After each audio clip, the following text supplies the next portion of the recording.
Meister Eckhart's Sermons. Sermon 2. Where is he who is born King of the Jews? Now observe, as regards this birth, where it takes place. Where is he who is born? Now I say, as I have often said before, that this eternal birth occurs in the soul, precisely as it does in eternity, no more and no less. For it is one birth, and this birth occurs in the essence and ground of the soul. Now certain questions arise.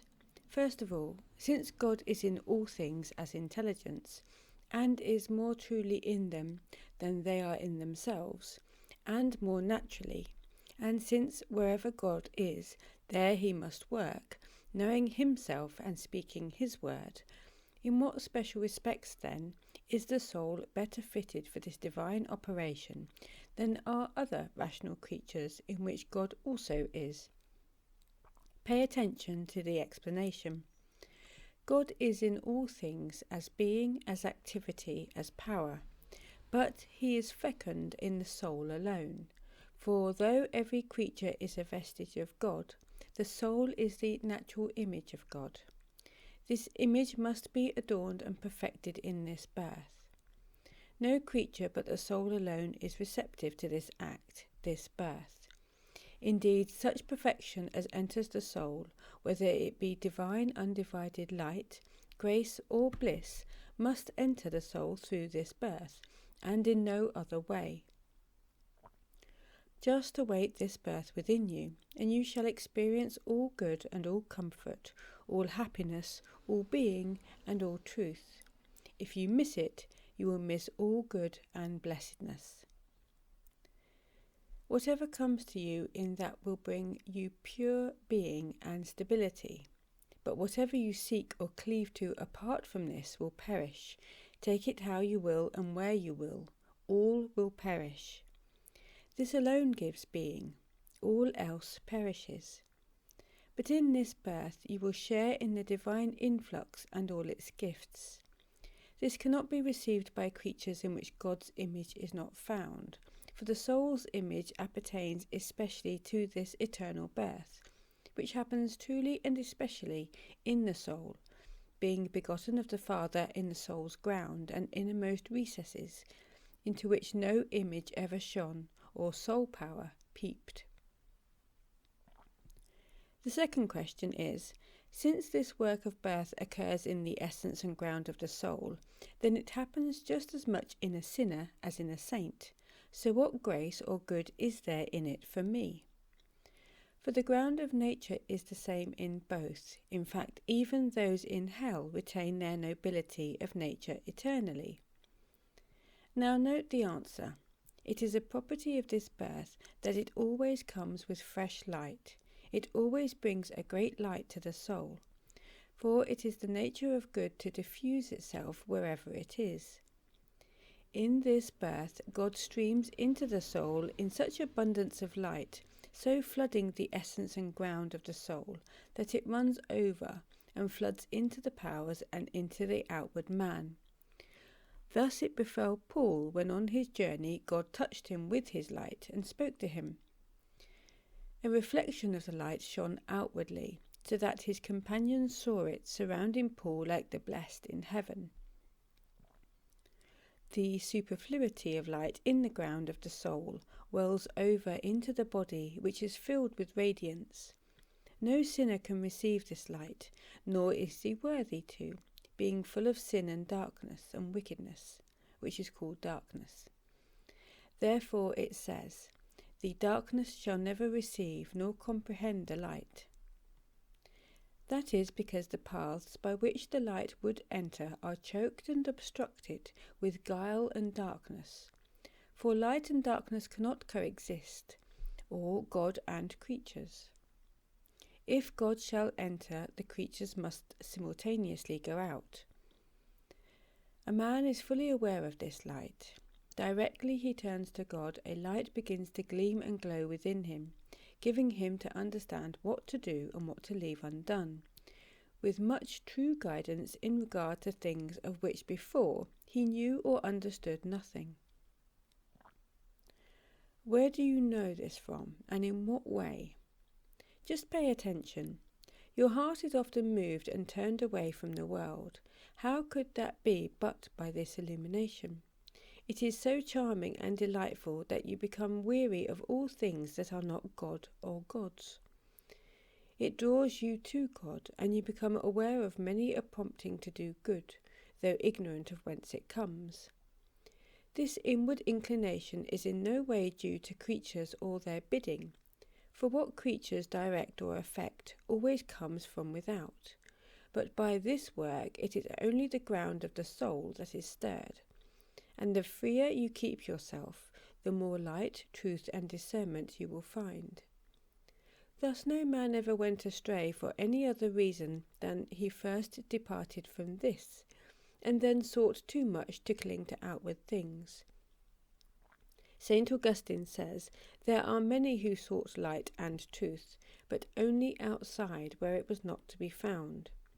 Finally, they go out so far that they never get back home, or find their way in again. Thus they have not found the truth, for truth is within, in the ground, and not without. So he who would see light to discern all truth, let him watch and become aware of this birth within, in the ground. Then all his powers will be illuminated, and the outer man as well. For as soon as God inwardly stirs the ground with truth, its light darts into its powers, and that man knows at times more than anyone could teach him. As the prophet says, I have gained greater understanding than all who ever taught me. You see then, because this light cannot shine or lighten in sinners, that is why this birth cannot possibly occur in them. This birth cannot coexist with the darkness of sin, even though it takes place not in the powers, but in the essence and ground of the soul. The question arises, since God the Father gives birth only in the essence and ground of the soul, and not in the powers, what concern is it of theirs? How do they help just by being idle and taking a rest? What is the use, since this birth does not take place in the powers? A good question. Listen well to the explanation. Every creature works towards some end. The end is always the first in intention, but the last in execution. Thus too God in all his works has a most blessed end in view, namely himself, to bring the soul and all her powers into that end, himself. For this all God's works are wrought. For this the Father bears his Son in the soul, so that all the powers of the soul shall come to this. He lies in wait for all that the soul contains, bidding all to this feast as his court. But the soul is scattered abroad among her powers, and dissipated in the action of each. The power of sight in the eye, the power of hearing in the ear, the power of tasting in the tongue. Thus her ability to work inwardly is enfeebled, for a scattered power is imperfect. So for her inward work to be effective, she must call in all her powers and gather them together from the diversity of things to a single inward activity. St. Augustine says the soul is rather where she loves than where she gives life to the body. For example, there was once a pagan master who was devoted to an art, that of mathematics, to which he had devoted all his powers. He was sitting by the embers, making calculations and practising this art, when a man came along who drew a sword, and not knowing that it was the master, said, "Quick, tell me your name or I'll kill you." The master was too absorbed to see or hear the foe, or to catch what he said. He was unable to utter a word, even to say, "My name is so-and-so." And so the enemy, having cried out several times and got no answer, cut off his head. And this was to acquire a mere natural science. How much more then should we withdraw from all things in order to consecrate all our powers on perceiving and knowing the one infinite, uncreated, eternal truth? To this end, then, assemble all your powers, all your senses, your entire mind and memory, Direct them into the ground where your treasure lies buried. But if this is to happen, realize that you must drop all other works. You must come to an unknowing if you would find it. The question arises, would it not be more valuable for each power to keep to its own task, none hindering the others in their work, nor God in his? Might there not be in me a manner of creaturely knowing that is not a hindrance, just as God knows all things without hindrance, and so too the blessed in heaven? That is a good question. Note the explanation. The blessed see God in a single image, and in that image they discern all things. God too sees himself thus, perceiving all things in himself. He need not turn from one thing to another as we do. Suppose in this life we always had a mirror before us, in which we saw all things at a glance, and recognized them in a single image. Then neither action nor knowledge would be any hindrance to us. But we have to turn from one thing to another, and so we can only attend to one thing at the expense of another. For the soul is so firmly attached to the powers that she has to flow with them, wherever they flow, because in every task they perform the soul must be present and attentive, or they could not work at all. If she is dissipated by attending to outward acts, this is bound to weaken her inward work. For at this birth God needs and must have a vacant, free and unencumbered soul, containing nothing but himself alone, and which looks to nothing and nobody but him. As to this, Christ says, "Whoever loves anything but me, whoever loves father and mother or many other things, is not worthy of me. I did not come upon earth to bring peace, but a sword, to cut away all things, to part you from sister, brother, mother, child, and friend, that in truth are your foes. For whatever is familiar to you is your foe. If your eye wanted to see all things, and your ear to hear all things, and your heart to remember all things, then indeed your soul would be dissipated in all these things." Accordingly, a master says, "To achieve an interior act, a man must collect all his powers as if into a corner of his soul, where, hiding away from all images and forms, he can get to work. Here he must come to a forgetting and an unknowing. There must be a stillness and a silence for this word to make itself heard. We cannot serve this word better than in stillness and in silence. There we can hear it, and there too we will understand it aright, in the unknowing.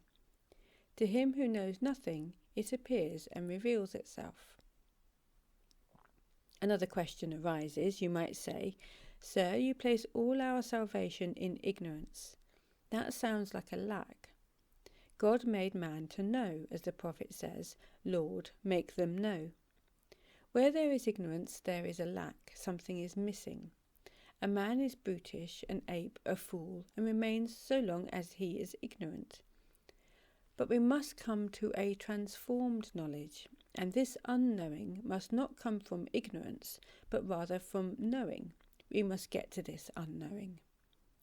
Then we shall become knowing with divine knowing, and our unknowing will be ennobled and adorned with supernatural knowing.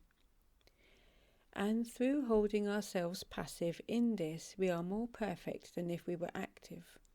That is why one master declares that the sense of hearing is nobler than that of sight, for we learn more wisdom by hearing than by seeing, and in it live more wisely.